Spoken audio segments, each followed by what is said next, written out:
Hello Factorio people, welcome back to the broadcast from Space Age. A streamlined let's play slash tutorial slash walkthrough. It's half let's play, it's half tutorial, it's half walkthrough. It's three halves, but they're legendary quality halves, so you can fit three in one. There you go, that's a Factorio joke for you there. Last time we got the first three science packs set up: automation, production, and military. So now we need to work our way up to blue science. So if you want to do the old like, comment, subscribe for me thing, that would be very helpful. And then let's jump straight into it, shall we?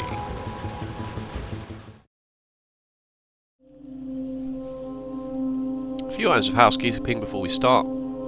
I've upped the UI scale, just for readability on the screen, just so that, you know, if you're watching this on your phone or something, you can see the UI a bit more. So that's helpful. I've also deactivated the editor extensions mod, even though I'd never actually used it, because there was, I realised down here, there was a button that just opened editor mode. And I did some playing with it, and it didn't seem to break the, you know, the /editor will disable achievements thing until you then, like, actually placed an entity or something. But it still felt like wrong. Like, the reason I realised it was even there is because I misclicked it when I was trying to do wires. So that's gone. Yeah. So this was the state of the base. We just got the science. First three sciences done, and we were just ploughing our way through. So we need to do oil processing. Oil processing is the next thing on the list. It's a trigger technology, so we can't do anything else until we've actually mined crude oil.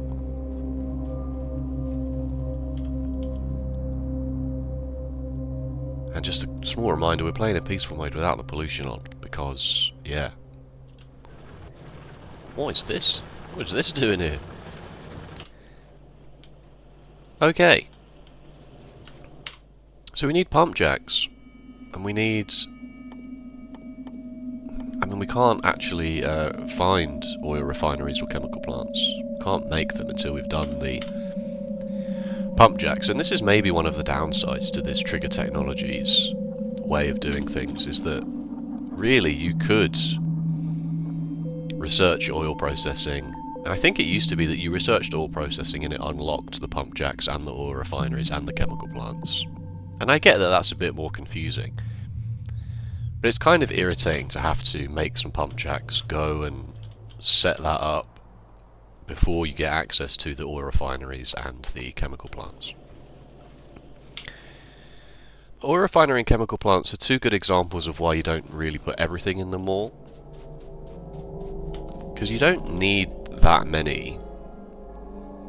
Oil refineries use stone bricks, and they'd be the only thing that use stone bricks currently in the mall. And we do have stone bricks on the bus. But inserting them into the mall here just to be able to make oil refineries and... oh, yeah. Steel furnaces, I guess, maybe. When we upgrade to steel furnaces. Electric furnaces we won't worry about for a while. You know, it's the kind of thing that you just, it's a one and done.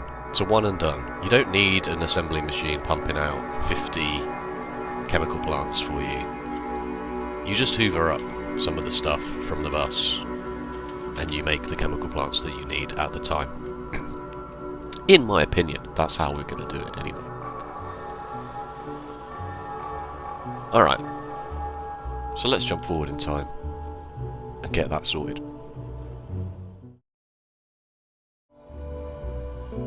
The oil is down here. It's irritating that it's kind of... they changed the sprite for it. It looks like this now, which is a bit harder to see. But if you get your pump jacks out of your inventory, it will just show you where they are. So that's nice. There is a quality of life mod that I used previously called Pump, Prevent Unwanted Manual Placement. I don't want those there. Prevent unwanted manual placement. And it's set up efficiently, it's set up fluid networks for you, because it's very laborious to do this. Not the destroying trees bit, I could have done that better. You know, to do this, to get everything sort of in an efficient manner as well. Or maybe you don't really care about if it's an efficient manner, I suppose. You just throw it in. But this is the way I like to do it. I like to just put a spine in, work out the best place for the underground belts to go. There we go.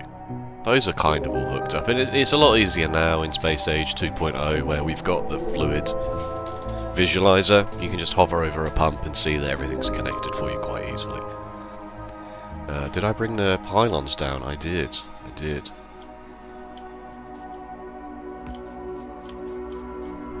Let's do this, I suppose. And then as soon as we start doing that, there we go. The trigger technology is done. We've mined crude oil. Crude oil is in the pipes, and that automatically gives us access to oil refineries and chemical plants. I did make a small change to the mall, actually. Oh, there's no radar over there. I did make a small change to the mall, which is reflected in the blueprint book. The blueprint book will be, obviously, by the time this episode goes live, should be updated for you with episode 4 stuff. I did make a small change to the Phase 2 mall blueprint. You'll see that there is now a circuit condition on the pipe section of the build. And I don't know why I've never thought of this before, most probably because I'm not a very smart man. But it takes a lot of effort to... I haven't actually made the change, but I can make the change for you here live. You can see that you need to put 10 undergrounds into a set of... 10 regular pipes into a set of undergrounds. And I always did the build like this, where the pipes went into this chest, and then this chest loaded this, and then it wasn't until this was full of the number of undergrounds that I needed that then this would start backlogging, you know? And this seems fair enough, you know, it's a sensible enough way to do it. And I never really thought about it before, but obviously you can do the opposite of the circuit condition here, where this inserter only works when there's less than 50 assembly machines in here. So this assembly machine doesn't make assembly machines if there's enough in here to use. We can do the complete opposite of that here. And we can say don't make undergrounds unless there are more than 100 pipes. Pipes, please. In the backlog already. And what this does is that when you come and get... So say you come to the mall to get some pipes. But everything, you know, this is in this situation, so you take the undergrounds, but then it suddenly starts unloading all of your regular pipes. And now you've got plenty of undergrounds, but you've hardly got any regular pipes. It's a small efficiency like that. That doesn't do a huge... You know, it's nice. It's a nice quality of life thing. And it's embarrassing to me that it's taken me 2,000 hours to realise that that's a better way to do it. It's also not hugely relevant because pipes are so easy to craft by hand. So if you do ever find yourself in that situation, one pipe is literally one iron plate. The engineer just gets the iron plate, bends it with his bare hands, or her bare hands, into a tube, and that's your pipe. But yeah, I just thought that was an interesting thing to talk about. So this is the opposite way around. This inserter only works when there's 100. So at the very least, you've always got 100 pipes here to come and get. And we'd rather have regular pipes before undergrounds. Okay, cool. Alright, so let's bring the oil up and start talking about oil processing. Just missed the 1000 military science pack notification there. Just missed it. So the oil comes from all the way down here. And it goes into this. I've designed this. This is Mark 1 of this. I work out a slightly better way to do this later on. but I'll talk about it now. Now that we've got better lighting colours, it used to be kind of annoying to do colours in your lights, especially because it used to be that you could only give it a light. You could only give it a colour from a signal that existed in the game already. So it would just, you could send one of these colours to it and it would become that colour. It's different now. You can make it any colour by sending it either a colour value, 255 RGB, or a packed RGB value, which, you know, I don't fully understand that, not smart enough to understand what that means. So I thought it'd be a good opportunity to play with this, and I often find that with the fluids, something runs out and I don't become aware of it until it's too late. Like this crude oil thing will just not be working fast enough, or light oil will run out because my heavy oil is backed up and I didn't do a good enough job of sorting it. So I thought I'd design a little visual indicator here for this. It's very simple. The circuit network just reads the contents of these tanks, and then the lights say turn on if there's more than X amount in varying colours to give it a sort of status thing. As I say, I do slightly change this design to make it a bit better, because currently it's programmed to use the crude oil signal, where it'd be better to just send a generic signal so that you can just copy and paste this wherever you want. And I had 5 lights instead. There are 5 lights, it turns out, all along Star Trek Next Generation. So yeah. So I'll show you that.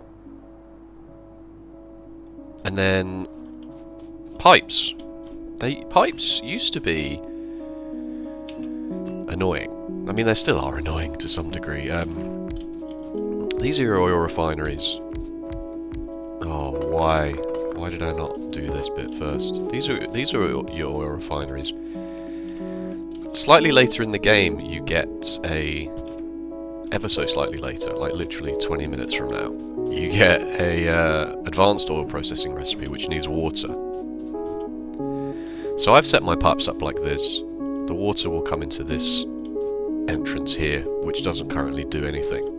The crude oil will still come in the same place. So I set mine up like this. You could also set it up like this. You could have one big pipe here and do this. Same with the water. So you then have the water that goes across like this. That is also perfectly viable. This is a lot cheaper on undergrounds, but more expensive on pipes. But pipes are very cheap, whereas undergrounds aren't as cheap.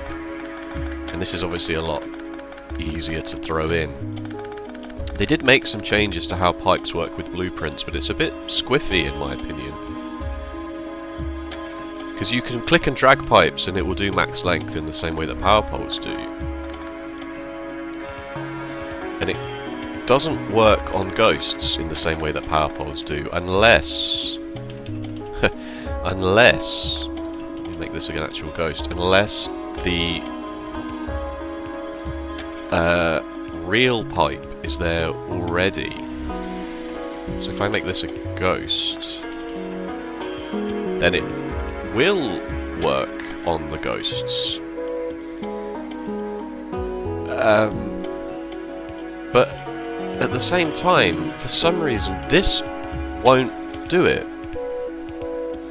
And I can't think of a good reason why, except for the fact that this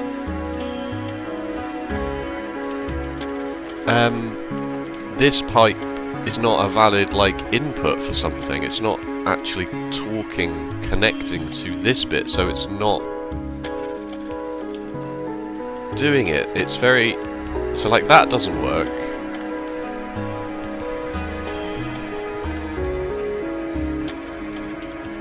That does work. That's very strange to me. I might, in fact, even bug report that.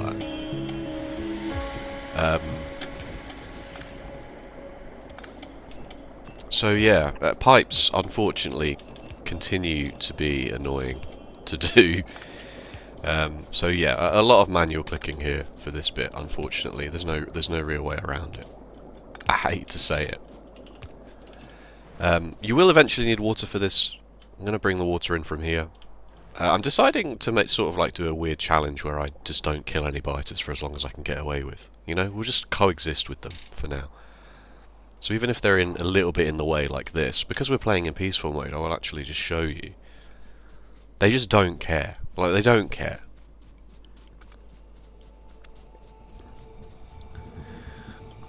Alright, fellas. How's it going? How's the weather out here in Nalvis? Pretty good, isn't it? Never rains. Never seems to rain, at least. We chilling? Yeah, we're chilling. We're good. We're good. Oh, sup, bro? So, yeah. So I might just leave them. I can build by them. They don't care. Nothing makes pollution, so they won't get angry, even though they're on peaceful mode anyway. The only thing you have to be careful of is running into them accidentally with a car. That will annoy them. As it would anybody, to be fair. Don't think that's exclusive behaviour to the biters. Okay. Let me finish getting the rest of this oil in for you. Here it is. Crude oil in. The water we don't, as I say, we don't actually need the water. The water is just there to future-proof it, to make sure we've got the space. And the petroleum comes out. Basic oil processing is done. Put that into a tank. And so here we go. Here's the improved version of this fluid thing, which is in the blueprint properly now, fluid monitoring. So this now talks to an arithmetic combinator, which takes whatever input it gets and outputs a generic input. Outputs a generic output, so that then your lights can just always be the same. It doesn't matter where you copy and paste this. It will just take the input of whatever fluid this is, convert that to a generic thing that the lights then read. And also there's 5 of them now, because kind of these two always want to be on, don't they? There's not really a situation where these are never on. So I added a 5th light so that it was a red for when it's empty, and then these tick up. And as you can see, the petroleum is being used to make plastic. So petroleum is, we have some, but it's not full, and I've started making all of the byproducts that you need with petroleum. Coal needs to go on the bus to make plastic. You need a decent amount of plastic. There we go, we've got advanced circuits done now. Because now that we've got the trigger technology for this, we can start researching... Oh, my cat is being very loud. Luna! My partner's gone out, and I'm talking to myself, so she's probably very confused. The petroleum comes out, and this is the way I like to do this. So you can't... Let me turn alt mode off, maybe, so you can slightly see it. Fast inserter here, and then the pipes go between that, so that you don't have to worry about like using it. You could obviously run a pipe all the way across and then use a long-handed inserter like here, but because you need a decent amount of plastic, a decent amount of coal, sorry, one every second, it just behooves you to do it like this. So this is your plastic. Once you've got your oil set up, your plastic is very easy, but nevertheless I have done a blueprint for that anyway. Sulfur. The sulfur design uses the new functionality in 2.0. You never used to be able to flip flip the settings of a chemical plant. You used to be stuck with petroleum on the left and water on the right for the sulfur recipe. And obviously you could do mirror images, you could do rotations, but you could never do mirror images. And now you can. So that means that I've got it sort of set up like this, which is still not really very good to look at. It's not very aesthetic, but it's better than it was, I guess. So this water is still just the water from the lake all the way over here. I maybe should have put a radar down, but you don't need power for the pumps, so I would have had to drag power over there as well. This vastly overproduces sulfur. right? Like, this actually makes... This uses so much more petroleum than... Hello! She's here, she's arrived. She's jumped on the windowsill. This uses a lot of petroleum very quickly, which is why this is not going up, even though the plastic is not being used. And I am of the opinion that it's best to just overproduce sulfur. That it's full, it's using it very quickly, and then when suddenly if you need an injection of sulfur, you can get that done quite easily. It's weird that I don't make it at ratio, but I've always found it to be better to just do it to do it like this. It doesn't take much resource. You're only putting 4 chemical plants down. The same with the sulfuric acid. You need iron and sulfur to make sulfuric acid. And this doesn't even keep up with this. But when the sulfur on the bus is full, and these are full, these tanks are full, if suddenly we use a lot of sulfur all at once for some reason, then we can very quickly top that up. There's no real downside to overproducing in Factorio. Once your belt fills up, your belt's filled up. You'd much rather be overproducing than underproducing. As we can see down here, this is not going to keep up for very much longer at all. If we'd have built this very densely at the beginning, it wouldn't have made any difference whatsoever. The belt would have just been full of green circuits just as fast, slightly faster. But when we start to run out of green circuits, we've already got that infrastructure there. The only reason I didn't at the very beginning is just because at the very, very, very beginning, you're kind of beholden to how much stuff you're willing to make by hand, how much stuff you're willing to place down by hand. Your power supply as well, you know, like, you have to think about when you're going to do your next boiler stack and small things like that. So yeah, here's everything you need from the basic oil recipe, at least. So this puts plastic and sulfur on the bus. You need these because plastic goes into advanced circuits / red circuits, and sulfur goes directly into a few things, but mostly sulfuric acid and chemical science is mostly where this is going.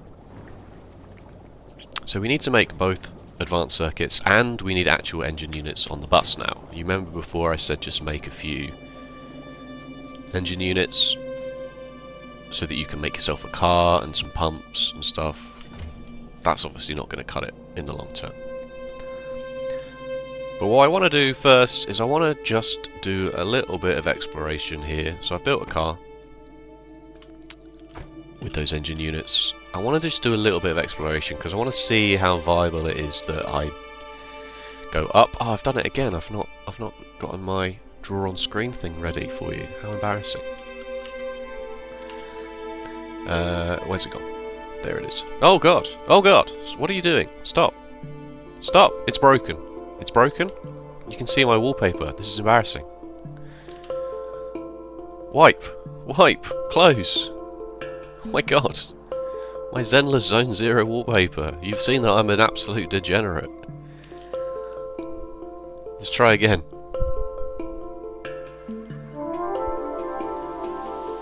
That's better. Oh, Zenless Zone Zero. You love to see it. I want to see if this lake, how much this lake goes around here. So I want to know if it's viable to go like this way, or just maybe think about landfilling this here. I'm pretty sure I'm going to end up turning the bus and going probably this way. Probably. But as I say, I want to know for sure what happens, because if this lake here is like this big as well, then I'm going to have to think about maybe going this way and then turning back down, which would be very irritating, but not really the end of the world. So I would like to know that. And really you just do this in the car. The other reason why this is a good idea, especially if you're playing in default settings, is that biters expand into portions of the map that have already been generated. Biters won't generate new chunks when they go to expand. So biters will, if I put the grid on, they will expand up to 7 chunks away from an existing chunk that they are in. But a lot of these chunks have not yet been generated by the game.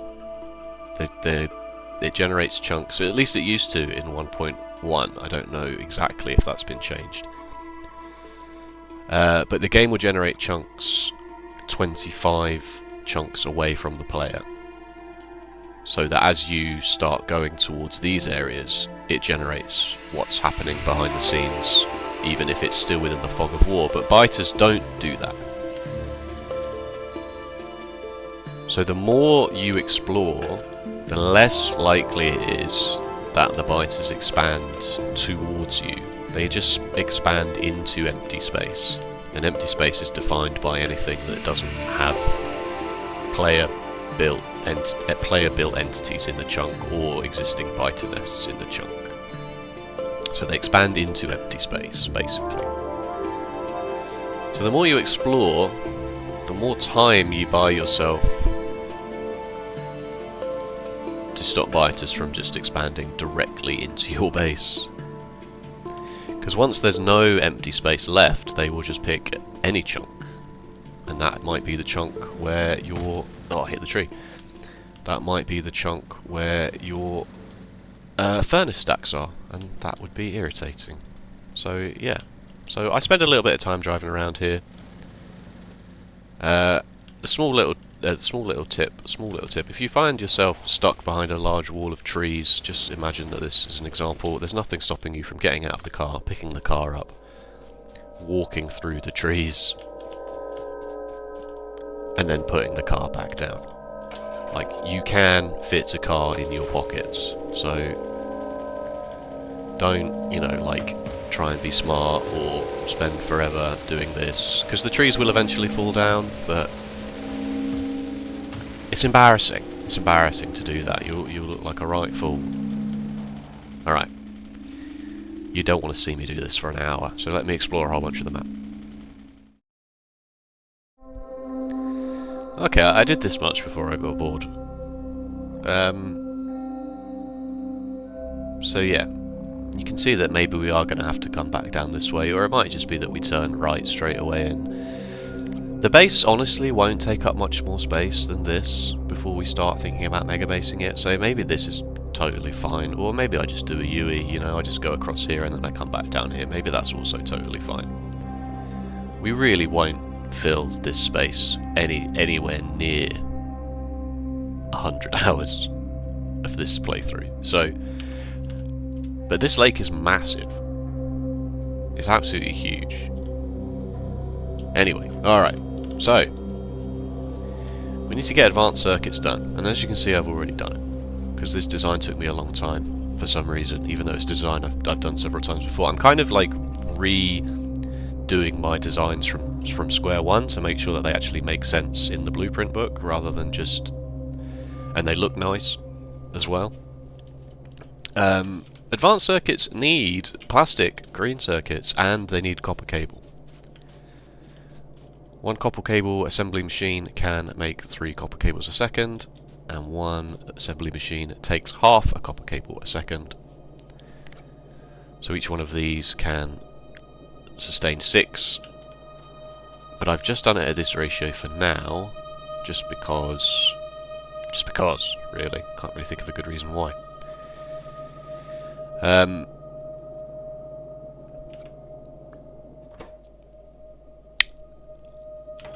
And then this design, you can repurpose this design for quite a few things. Where you run the 2 ingredients through the middle, you put inserters and long-handed inserters on either side. Because advanced circuits are slow enough that the downside of the long-handed inserter is not relevant. Like, it doesn't matter whether you're filling, the long-handed inserter is grabbing the plastic and the green circuits, or whether it's grabbing the copper cables. It's got more than enough time to do either of those things. So if I empty this out and show you, it looks like it's taking a long time, but by the time one is made, it's already filling up, ready for the next one. So it's totally fine, at least at this stage. There are no fast long-handed inserters. Don't hold your breath for one. The best you can really do is use quality to get a better long-handed inserter. So always be cognizant of that. That the speed of your long-handed inserters may be the bottleneck for you. And then we just output these advanced circuits onto the outside and we add those to the bus. We're going to need way more advanced circuits than this going forward. Advanced circuits go into an awful lot. They go into important science things. They go into a lot of things you need for the mall. They go into lots of stuff. You need a lot of them. And they also cause quite a large draw on the green circuits. As you can see, each one needs 2 green circuits. So we're going to need to expand green circuits at some point in the future, but let's just keep plowing through to blue science. So the only other ingredient we need is engine units, and engine units are, in fact, the same. They don't look like they would be the same, but they are the same. You can use exactly the same design. You just bring in iron on this belt, and you bring in steel on this belt, and you these make your iron gear wheels, and these make your pipes, and then the design is exactly the same.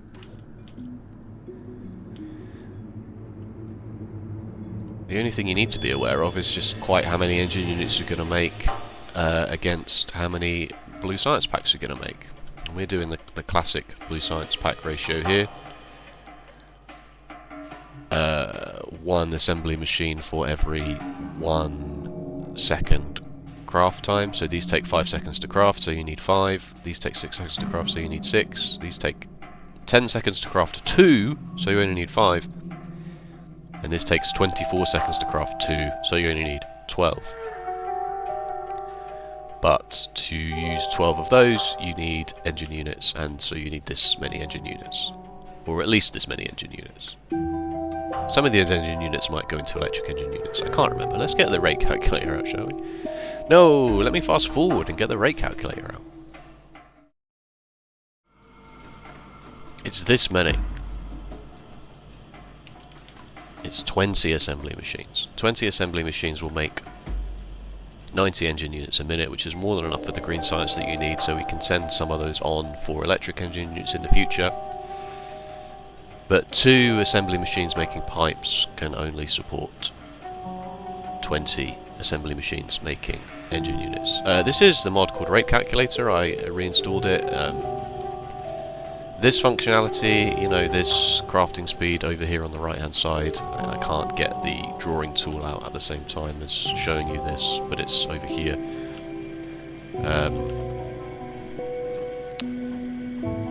1.5 plates a second makes 1.5 pipes a second. This is fine, but it doesn't let you do like this. It doesn't let you select like 2 of them, and so you would have to do, you know, mental maths / get the calculator out, or you would have to estimate, because it only works to 2 significant figures. It doesn't need 0.07 gear wheels a second. It actually needs 0.075 gear wheels a second. So it kind of works, but it kind of doesn't, unfortunately. I mean, there may be a mod to just get this to show 3 significant figures instead. I haven't actually looked. That would be quite nice. Or maybe just give us a setting. Woo. Anyway. And I'll do the same for the... yeah, so this 20 assembly machines making advanced circuits is just about enough. I think if we added 1 more set of this to make this 24 assembly machines, that would need 720 copper cables, which... oh, that would support another one, actually. That would support another one. There we go. I'll make sure those blueprints are correct before I upload this. Sorry, I've done a bad job. I've done a bad job. Okay, so now we've got engine units on the bus, we've got the red circuits, we've got the sulfur, we can put the blue science in. Hooray! And here it comes. Again, the same design. You just don't need a prerequisite at the start here to turn something into another intermediate. You just bring the two belts in. And as you can see, I'm still using assembly machine Mark 1s for this, just so that this is creating the same amount of science as everything else. When I upgrade these to blue assembly machines, I will upgrade these to blue assembly machines, and we'll go up to 45 science a minute from 30. But there we go. The blue science is in. The chemical science packs are being made. Just weave those back down the edge here towards the labs. And then we can start doing all of the cool blue science stuff next time. So we'll go to advanced oil processing. This will give us light oil, heavy oil, but most importantly it will give us lubricant, which we will need to make electric engine units, which we will need to make power armor and robotics and exoskeletons and cool stuff like that. And then once we've got personal robots, there's a bit of a change in the speed and the pace of the game. And I know it's been 4 episodes and we're still only on blue science, but as I say, this is a tutorial walkthrough kind of vibe. And our labs are not... We've got too many labs, as you remember I said before that it was a bit squiffy working out exactly how many labs you need. Currently we have too many labs, because we're on 30-second researches. This one's 15-second researches. That's never going to keep up, is it? So yeah, but this is fine. This is fine. Let's just wait for that milestone, shall we? Where's the first blue science, please? There it is! 6 hours and 46 minutes. I'm slow, I told you, I'm slow. Imagine taking 7 hours to make blue science, even on peaceful mode. It's embarrassing, basically. Okay, there we go. Thank you so much for watching. If you enjoyed, please let me know with a like or a comment.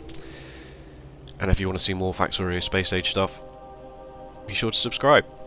Yeah, as I say, next time, you can technically launch a rocket on blue science, I believe. Well, you can, yeah, research the rocket silo, and then we can get the space platforms, and then we can get space science. So that's going to be the goal for next time, is to get all the way to space science in 1 episode. Let me see if I can manage that for you. Should be able to, really. And then we're on quote-unquote new content.